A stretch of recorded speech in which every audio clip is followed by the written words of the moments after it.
안녕하세요. 노란영입니다. 우리 농산물 고부 가치를 위해서 농산물 가공 많이 하시죠? 가공을 하시는데 여기서 문제가 하나가 있는 게 가격 설정을 잘못하셔서 판매를 못 하시는 상황이 일어나는 경우가 있어요. 이제 본인은 판매하는데 문제가 없는데 본인 외에 뭐 위탁 판매라든지 유통을 하지 못하는 경우, 아니면은 마진이 너무 작기 때문에 광고를 못 하거나 할인을 못 해주는 경우, 그리고 수수료가 너무 비싼 판매처는 판매할 수가 없는 경우, 이런 경우가 가끔 생기는데, 저도 좀 귀농 초기에 이제 온라인 쪽을 좀 하다 보니까 주위에서 제 쇼핑몰이라든가 아니면 저보고 팔아주라 하신 분이 꽤 있었어요. 그리고 아니면 온라인 입점을 하고 싶어 하시는 분들. 근데 이분들의 공통적인 문제가 뭐였냐면 가격 설정을 잘못 하셔가지고 저보고 팔아주라고 하는데 팔 수가 없는 경우들이 꽤 많이 있었습니다. 제가 처음 귀농했을 때는 스마트 스토어가 없었어요. 그렇기 때문에 그때 당시 오픈마켓은 보통 수수료가 12% 정도 됐었거든요. 뭐 8%도 있었고 12%도 있었고. 그런데 마진을 한 20% 정도를 얘기하면은 좋은 생각을 안 하셔요.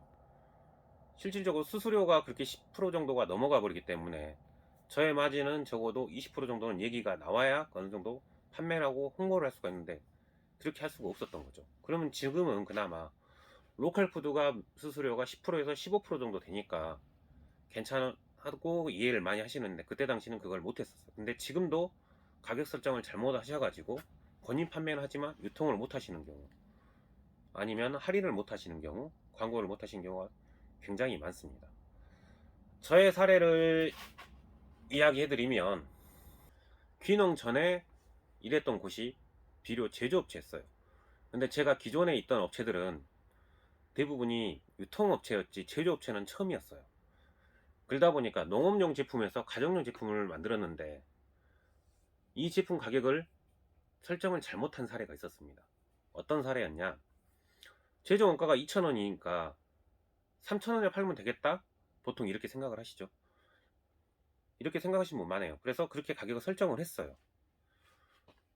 그러다 보니까 인터넷 수수료 12%, 3,000원에 12%, 3,600원이 빠지고, 그리고 부가세가 빠지고 하다 보니까 얼마가 남았냐? 한 600원 정도? 아니 600원이 아니라 한 500원 정도가 남았어요. 아, 500원 마진 정도면 괜찮다 생각을 하고 팔기 시작했는데, 이게 제조업체다 보니까 유통을 해야 될 거 아니에요. 그래서 저희한테 납품 받아가서 물건을 파시겠다 하신 분이 오셔가지고 가격 상담을 했는데, 제조 원가 자체가 2,000원이기 때문에 저희도 마진이 남아야 되니까 2,400원 납품하기로 했습니다. 근데 처음에는 매장 판매에서는 그래도 몇백 원이 남는데 온라인 판매를 하려고 하니까 안 맞는데요. 이상하다, 맞는데 했는데 온라인에 대해서 계산을 해봤어요. 마진율을. 수수료 360원이 빠진 2,640원이 됩니다. 2,640원에 대한 부가세 10% 264원이 에서 매입을 2,400원 했으니까 240원이 빠진 나머지 차액이 부가세 240원에서 224원을 빼면은 216원이 남습니다. 216원에서 또 소득세가 빠지고 뭐 이것저것 빠진다 보면 160원에서 70원이 남습니다. 어느 정도 남는데 라고 생각을 했는데, 거기 사장님이 그러시는 거예요. 그러면 택배를 싸는 비용은, 아, 거기까지 생각을 못 한 거죠. 택배 박스가 100원이니까 또 포장하는 비용이 있을 거 아니에요. 인건비라든가. 맞질 않는 겁니다. 온라인 판매 자체가. 근데 그 다음에 다른 문제가 생깁니다. 어떤 문제냐? 이분은 처음에 만났던 분은 바로 판매하시는 분이었어요. 근데 이 중간에 끼시는 분이 있어요. 도매로 받아서 납품하시는 분들이 있어요. 판매자들에게. 이분이 끼다 보니까 가격이 더 안 맞는 겁니다. 2,400원에 주니까 이분이 마진을 10%만 붙여도 얼마가 되냐? 2,640원이 되는 겁니다. 그러면은 판매가가 3,000원인데 2,640원에 납품 받아서 판매를 3,000원에 하면은 360원이 남는 거예요. 만약 이분이 온라인 판매를 했을 때 수수료만 360원이 나가니까 부가세 이거 보고 낼 수가 없는 거예요. 아예 적자를 보는 거죠. 그래서 아예 판매를 할 수가 없었던 겁니다. 아, 가격 설정이 완전히 잘못됐구나. 그래서 그 도매하시는 분하고 이야기를 좀 했었어요. 근데 그분이 이렇게 얘기를 하시더라고. 혹시 제조 원가를 어떻게 구하셨냐고. 그래서 원료비와 인건비를 하니까 이 금액이 나왔다. 그러니까 거기 사장님이 하는 얘기가, 그분이 전문가더라고요. 진짜로 전문가시더라고요. 원가 자체를 잘못 뽑았대요. 왜? 원료비와 인건비가 들어가는 건 맞는데 여기에 공장 임대비, 기기 임대비가 나가야 된다는 거예요. 그 다음에 또 나가야 되는 것이 제품 개발비, 또 부가세 방식이 좀 틀리대요. 그것까지 또 다 계산을 했냐고 물어보더라고요. 그거는 계산을 안 했는데. 공장 임대비 같은 경우는 예를 들어서 사무실이나 공장을 임대를 했으면 월세가 나갈 겁니다. 그 월세, 이걸 생산하는 기간 동안에 사용료가 계산하면 된대요. 예를 들어서 임대비가 30만 원이면 이틀을 생산하는데 이틀이 들어갔다면 그 이틀의 임대비를 구하면 되는 거죠. 그러니까 하루에 만 원씩 2만 원의 이 제조 원가에 들어간다는 거고, 기계 같은 경우는 내 기계가 아닌 임대 기계면 계산이 간단하지만 내 기계였을 땐 계산이 좀 복잡해요. 근데 이 기계라는 것이 수명이 있고 유지 비용이 있습니다. 근데 그거를 전혀 계산을 안 했던 거죠. 그 외에 이제 또 들어가야 될 것이 수도세, 전기세, 뭐 열을 가하면 가스, 그런 비용이 있었고, 또 수도세 같은 경우도 청소를 해야 되니까 어쨌든 물이 들어가야 되는 겁니다. 이런 비용들을 전혀 계산 안 한 거예요. 그리고 또 부가세가 문제가 있었냐면, 우리가 유통에서는 매입 자료가 있고 판매 자료가 있습니다. 그럼 판매 금액에 매입 자료를 차감해갖고 그에 10%를 내면은 대부분 부가세가 나옵니다. 근데 이게 제조업에서는 부가세가 발생하는 비용에 따라서 부가세를 차감하기 때문에 100% 부가세 자료가 만들어지지 않는다는 거예요. 예를 들어서 아까 제조 원가가 2,000원이었는데 2,000원 속에는 인건비가 들어갔기 때문에 인건비는 부가세가 안 붙는 부분이잖아요. 물건, 원자재를 구매했던 자료만이 부가세가 형성되는 거기 때문에 그 비용의 환급분은 생각을 못한 겁니다. 그래서 3,000원에 팔았으면 부가세 300원, 납부해야 될 부가세가 300원, 제조 원가가 2,000원이었으니까 환급받는 거 200원이라고 계산해서 차액은 내가 100원만 내면 된다고 생각을 했는데, 부가세로 환급받을 수 있는 부분이 그때 당시 50% 정도의 제조 원가가 들어갔어요. 원료비가. 그렇기 때문에 1,000원에 대한 부가세만 환급을 받을 수 있는 거예요. 그러다 보니까 내가 납부해야 될 세금이 100원이 아니고 200원이었던 거죠. 그래서 마진이 1,000원에서 부가세 100원을 납부한 게 아니라 200원을 납부하기 때문에 마진이 800원이 되는 겁니다. 이런 부분을 전혀 계산을 못했고, 연구비 같은 경우도 제품 개발비 같은 경우도 이 제품을 개발하는데 만원이 들지 1억이 들지를 모르는 거죠. 제품에 따라서. 그럼 그런 비용도 추가를 했어야 되는데 이건 원래 농업용 제품이 있었기 때문에 그 비용은 추가를 안 했어요, 저희는. 그리고 나중에 계산을 해보니까, 그걸 다 토대로 계산을 해보니까 2,000원이 아니라 2,300원이 나오는 거예요, 원가가. 그래서 나중에 이제 세금까지 계산을 하니까 마이너스가 되는 거예요, 아예. 아, 가격 설정을 너무 잘못했구나. 그리고 유통 마진도 너무 없어가지고 유통 자체를 못하는구나. 그래서 나중에 결정을 하게 어떻게 됐냐면, 제조 원가를 2,300원을 잡고 판매가를 5,000원을 잡았습니다.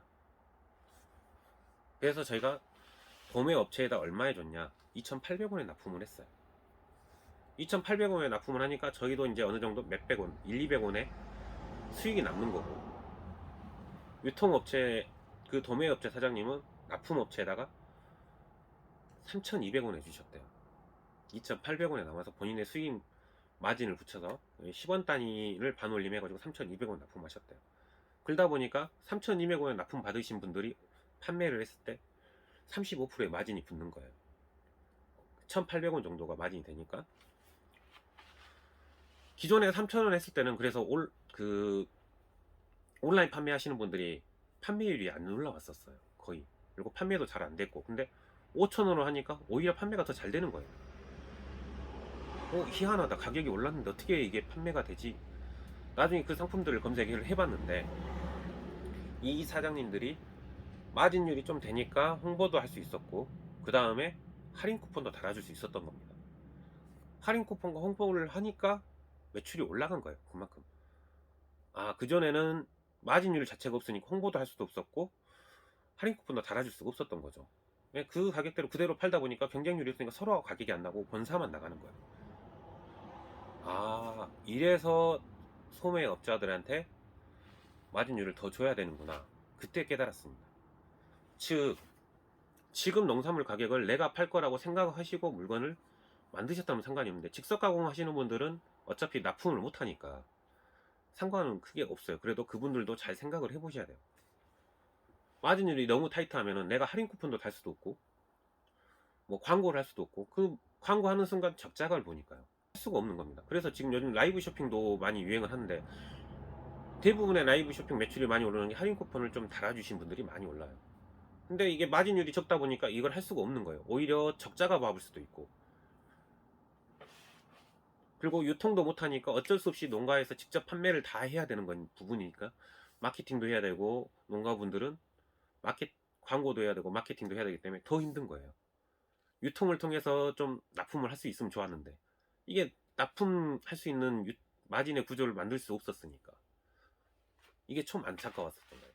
이 유통에 대한 교육이 좀 통해졌었으면 이런 걸 잘 설정해서 가격을 정해야 되는데, 이게 교육들이 이 부분들이 많이 약하기 때문에, 그리고 이 부분들이 많이 따분하거든요. 그러다 보니까 가격을 잘못 설정해서 판매도 못해, 유통도 못해, 광고도 못해, 할인도 못해. 결론은 농가분들이 열심히 SNS 하고 유튜브 찍고 라이브 방송을 직접 하시고 이런 현상이 일어난 겁니다. 자꾸. 안타까운 현실이죠. 근데 농산물이 왜 그런 식으로 가격을 결정을 하냐, 가공하시는 분들이. 기존의 농산물들은 그렇게 가격을 정하도 문제가 없었어요. 왜냐, 공판장에서 얘들 10,000원이다, 내가 12,000원에 11,000원에 팔아도 괜찮거든요. 내가 생산 농산물이니까. 그리고 9,000원에 팔아도, 아니 10,000원에 팔아도 괜찮아요. 왜? 공판장 수수료도 있었고, 내가 공판장에 판매하려면 거의 갖다 주는 운송비도 나오거든. 그러니까 직접 10,000원에 뭐 공판장 가격에 파시는 분도 꽤 있었어요. 그래서 그런 거를 계속 하시다 보니까 가공품도 그렇게 팔아야지 하고 그렇게 가격 설정을 하신 거예요. 낮게 잡으신 거예요. 정작 판매를 하시다 보니까 문제가 뭐가 생기냐, 이 부분이 생기는 겁니다. 마진 자체가 없으니까 광고를 못 하시고 할인도 못 해주시고 이런 현상이 일어나는 거예요. 근데 실제로 이런 경우는 많이 있어요. 그래서 앞으로 가격을 정하실 때는, 또 그랬잖아요. 제가 실수를 했었잖아요. 유통을 2단계까지 갈 수 있는 마진율까지 계산하고, 그분이 최종 판매자가 팔아서 마진이 남을 수 있는 것까지는 계산을 하셔야 되는 겁니다. 근데 아까 제가 부가세를 얘기했는데, 이 부가세 부분에서 최종 원가가 2,000원인데 그에 50%만 환급받을 수 있는, 부가세 환급받을 수 있는 항목이 된다고 했었잖아요. 근데 농산물은 이게 더 심해요. 왜 그러냐면 전에는 비료니까 주 원료가 다 부가세가 있는 상태에서 물건을 구매했기 때문에 가능한데, 농산물은 문제가 뭐냐면 대부분의 농산물 가공하시는 분들은 내 농산물이잖아요. 매입 자료가 없어. 그러죠? 내가 지금 작두콩을 하는데 작두콩을 차를 만들어요. 작두콩 구매 내역이 없어요. 왜? 내가 농사를 짓기 때문에. 그리고 더구나 농산물은 부가세가 안 붙어요. 그러죠?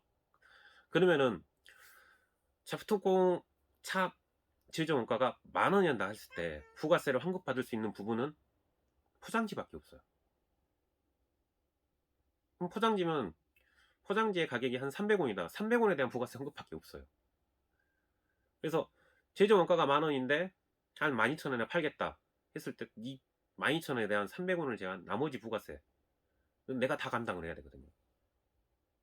그럼 12,000원에 대한 부가세면 1,200원이 나가버린 거예요. 거기서 300원의 수수료, 부가세 30원만 빼고 나머지는 내가 다 감당을 해야 되는 겁니다.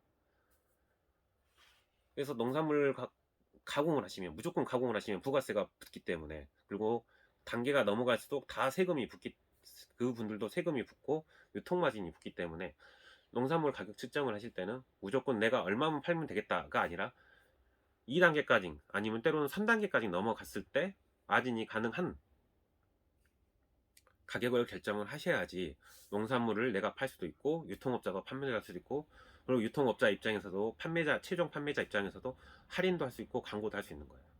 이것까지 잘 설정을 하셔서 가격 측정을 하시기 바랍니다. 무조건 내가 얼마니까 얼마에 팔겠다 이건 아닌 거예요. 그러면은 나중에 결론은 나 혼자 다 팔아야 되는, 그래서 열심히 판매자가 생산자가 홍보까지 다 하고 마케팅도 하고 엄청난 광고비로 오히려 적자를 봐버리는 이런 상황이 일어났습니다. 앞으로 아무쪼록 판매 잘 하시고 대박 나시고요. 구독과 좋아요 꼭 부탁드립니다.